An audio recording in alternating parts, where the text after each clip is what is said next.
Welcome to my series, where I try to tell Skyrim like it was written in a book, or told in a TV series, with not just one main character who is all of a sudden the Dragonborn, but many different characters, most of which, well, all of which, but one, are not the Dragonborn. This story will be played by many different characters of all different sorts of backstories, and all different combat roles and personalities. I hope you come to enjoy watching this sort of stuff as much as I enjoy making it and playing it. If you guys enjoy, please leave a like, and subscribe if you want. And of course, if you're feeling a bit chatty, drop me a comment and it'll be fun to have a conversation. Anyway, I'm going to let you get to this. Have fun. Chapter 10, The Prequel of Skyrim. My name is Tova Doomsung, and I'm a commander in the Stormcloak Rebellion against the Empire. I command the Bearclaw Raiders, a small but very skilled battalion of Stormcloak soldiers who cross into enemy lines and attack the Empire. My granddaughters lead the raiders on the battlefield. But who was I before this civil unrest? I was a mercenary and I fought with the Eastwatch warriors. Its leader was a fierce warrior known by Gunjalder Raven Winter. He was an old man, but to live that long as a warrior says more than enough about how skilled he was. Then there was Huldka the Yellow. She was a quiet one during the peace, but furious when in battle. Then there was Golal Coppercloak, a rather handsome red-headed Nord, a great warrior and a kind man. Then there was Freya, who I considered a sister. We might not have been blood, but we would have done anything for each other. Then there was Trildan, a Dunmer who worked as an assassin for the great houses of Morrowind. He loved to spend his septims on whores and fine wines. Then there was me, only 19 when I joined, eager to prove myself, to earn myself a name, and that I did. I had earned the name Doomsung, for if you had a bounty on your head, I would claim it. Back in my day, the bards would sing of our battles and victories against all those we were sent after. If Eastwatch was sent after you, you were already dead, just on borrowed time. There was nothing we couldn't handle, even giants.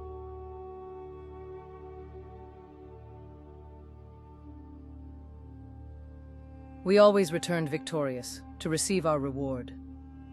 Back then, Windhelm was a peaceful city, run by the Great Bear of the North, Hogue Stormcloak, Ulfric's father. He became Jarl younger than most. The man was loved by his people and feared by his enemies.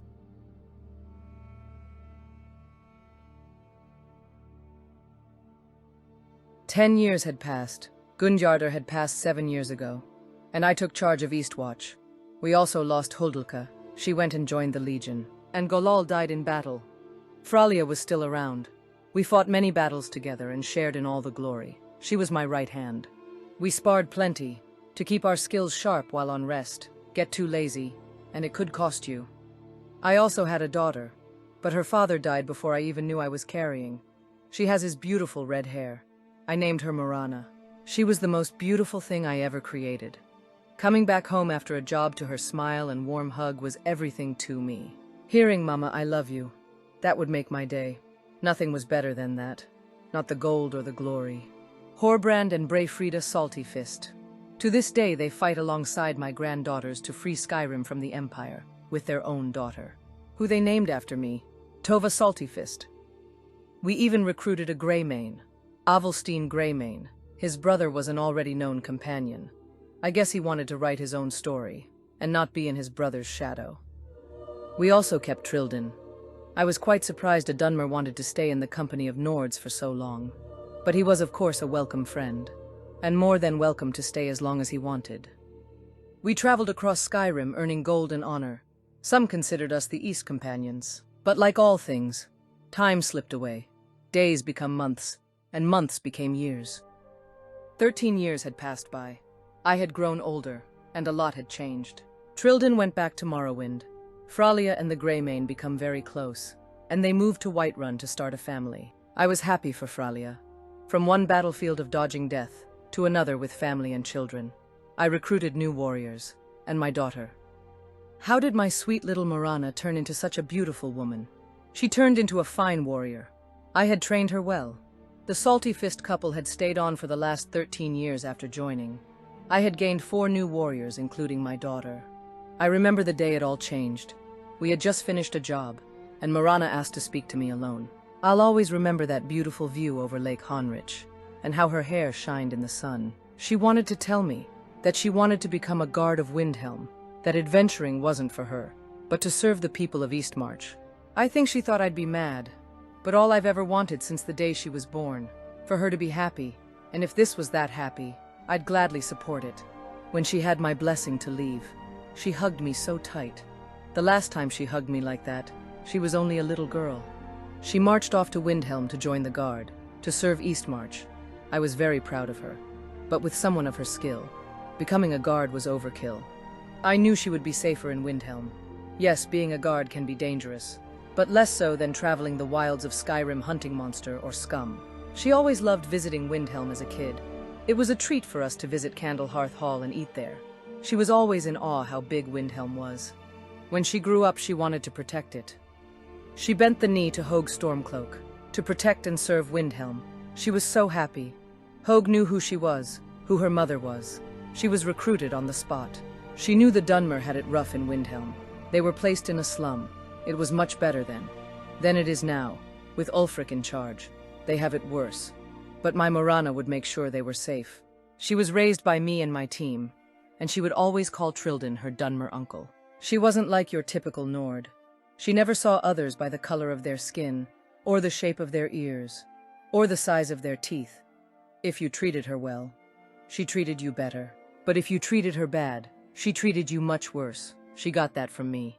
She was trained to take on many targets at once, to turn their strength into a weakness, to watch for an opportunity to attack, to never go swinging out of rage.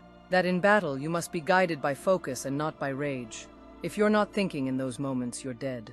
Even on her own, Thug stood no chance. She had eyes in the back of her head. She was overkill.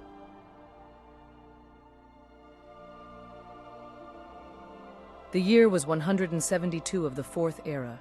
The Great War was raging in Cyrodiil. The Northern Legion was getting ready to join the fight. Hogue Stormcloak's oldest son, Holval Stormcloak, went to aid the Empire. He arrived to fight the armies of the Aldmeri Dominion, to help the Empire. But he would fall in battle in Cyrodiil, waging war with the Dominion. But Hogue Stormcloak had one more son. His youngest was Ulfric Stormcloak, who was sent to High Hrothgar as a boy to become a greybeard, a monk that follows the way of the voice for their entire life. There he would train in how to use the Thu'um, the ancient words of the dragons that could be used for power. By the time he was a young man, he had mastered unrelenting force, a shout that could blow open gates.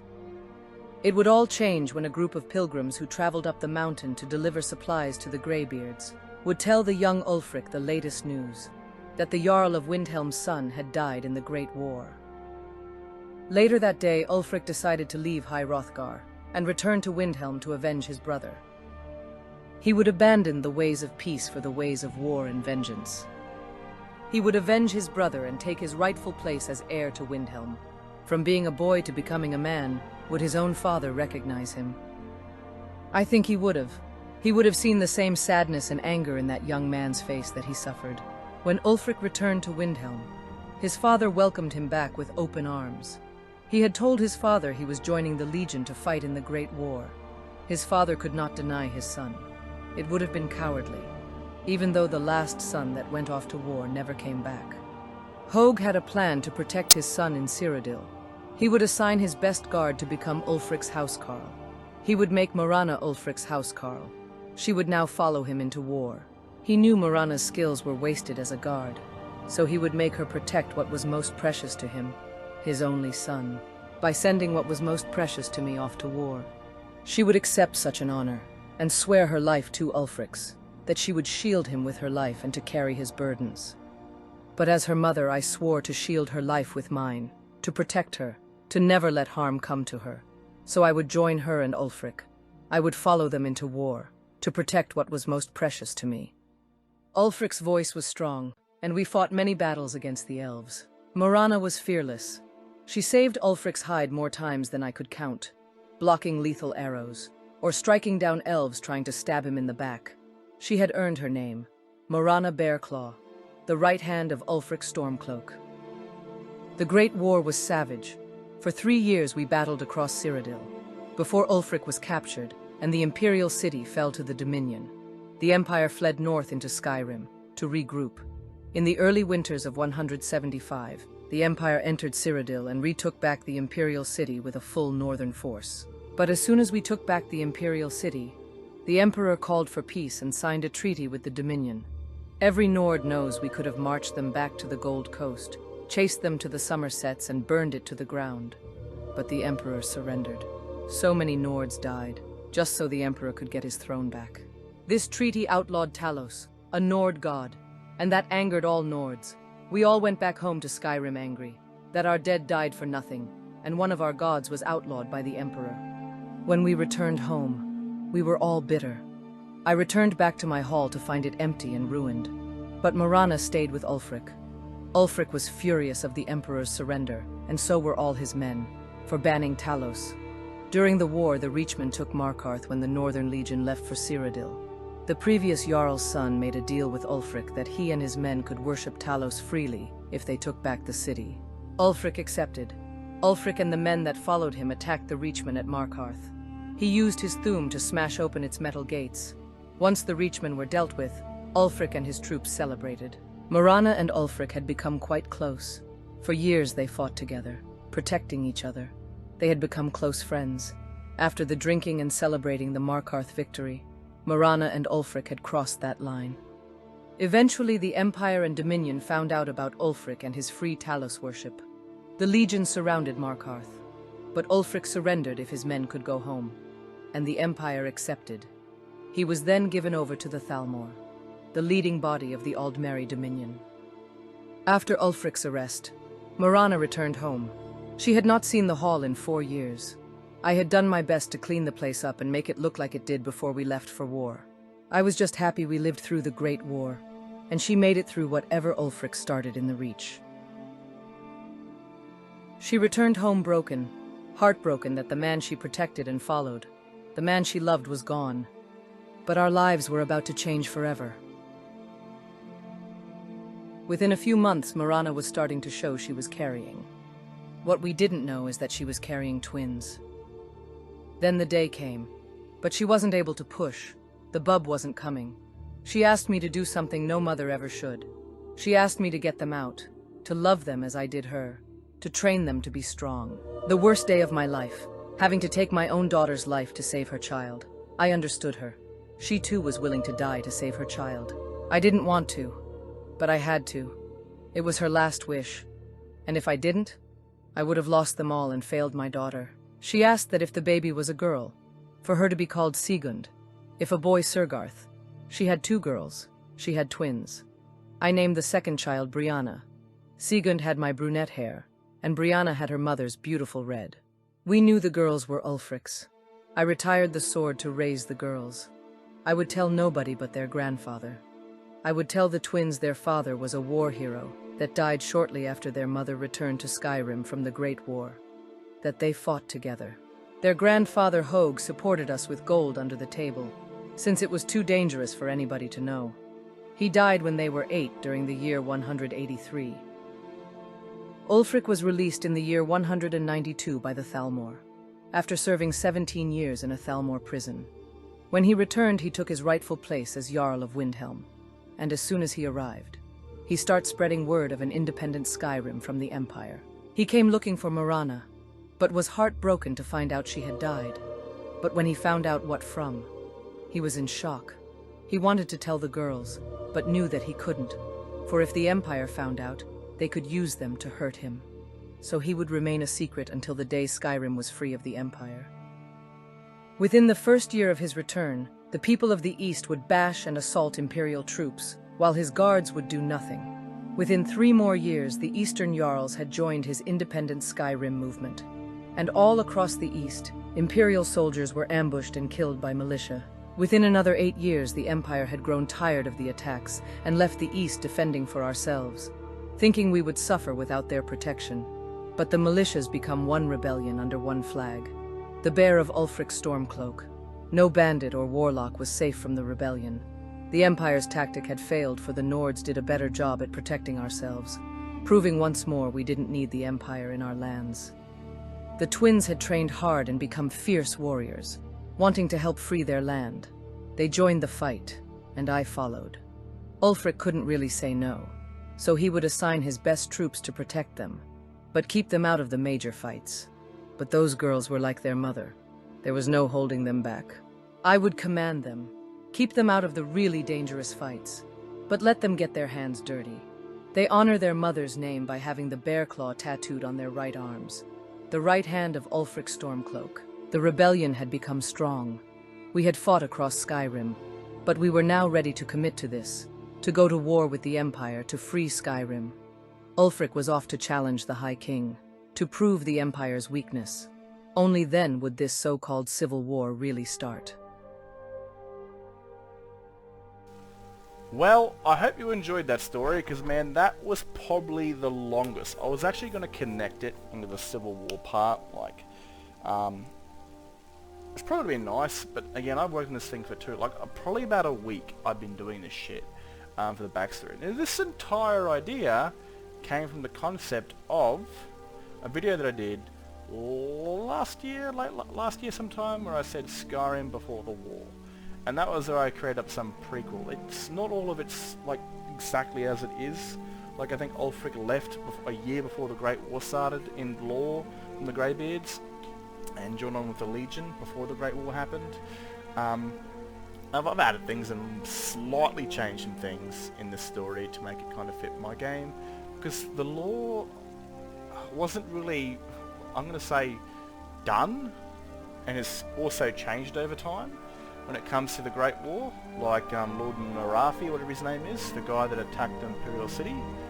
They changed a lot of the lore with the Great War with the game Elder Scrolls Blades. So that was a bit of a complicated situation, but it's one that I've had cooking in my head for so long now, and oh man, I think I've had this sort of this entire story in my head for a good 2 or 3 years. And then I wanted to do it last year, but it made no sense to do it then and there, because it wouldn't have made any sense to anyone watching it. But now that I'm doing this series, I'd finally be able to do it. And I was trying to think of a cool name, but I just thought I'd go with Prequel, because honestly I can't think of anything.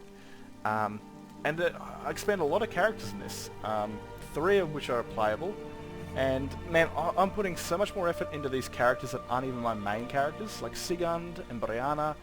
I'm not even a Stormcloak. I play as an Imperial, and yet I've given them so much backstory compared to my actual main character, the character that I made for me, which is Senturos. He gets bugger all.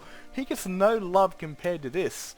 So yeah, I thought, when I first crafted this story, I looked at Ulfric sitting on his throne. He was on his own. No wife, no woman, no kids, and it made no sense to me, because the Nords are based on the Vikings. And what kind of Viking would be 50 plus years of age with no children? That doesn't make much sense unless Ulfric takes it in the arse. And I don't really want to think a guy that's kind of a racist asshole that kind of wants to take over Skyrim would kind of be a racist, but also a in-the-closet homosexual. It doesn't make... That actually happens quite a lot, actually, but... I don't know. So I thought I'd go and craft him, or expand upon his backstory, and... That's how I made sense of Sigund. I was going to actually have this story told much later on in the story, but again, Civil War for me, man, that's just back and forth. A lot of it's back and forth repetitiveness. I get bored of that and I jump into another character. So there might not be many stories to go into unless they're DLC or they fit a certain character that I've created. So I didn't want to wait so long. I thought I'd just get it over and done with now, so people, and I've talked about Sigund a lot throughout my channel, all different videos when it comes to character design, or even if I have her in it, I end up talking about her background. And it's finally now good to actually have her background in the flesh, played out from what I saw in my head, and the story that I made up to it now being a Skyrim video, which is pretty good, I guess. For me, personally, it was a lot of hard work, and I've said that already, but I put 10 times more care into this than I did the Cecilia one, and that was my very first one. But anyway, I don't want to keep nagging everybody. I hope you guys come to enjoy this, because again, I put so much effort into it, and I really hope people enjoy it. And if you did, leave me a comment, because I would like to have a conversation, if on your thoughts on this story and even your own backgrounds. I want to hear about other people's backgrounds, especially on Ulfric, man, because I Google searched that shit, and I found like this roleplay Wikipedia where people had already created like children for Ulfric, and I don't know, it's pretty cool. Hearing another perspective of someone else's game, because their game is their own. There's a million different ways Skyrim can be played, and I don't think anyone will ever find a cap on a certain path to follow your Skyrim game. It's always going to be different, and that's what I love about Skyrim. Anyway, I'm going to stop ranting right now, and I hope you've enjoyed. And like I said, leave a like, subscribe, comment if you want, blah if you don't, dislike, I don't care. But I hope you guys have enjoyed. Anyway, I'm out of here. Look after yourselves.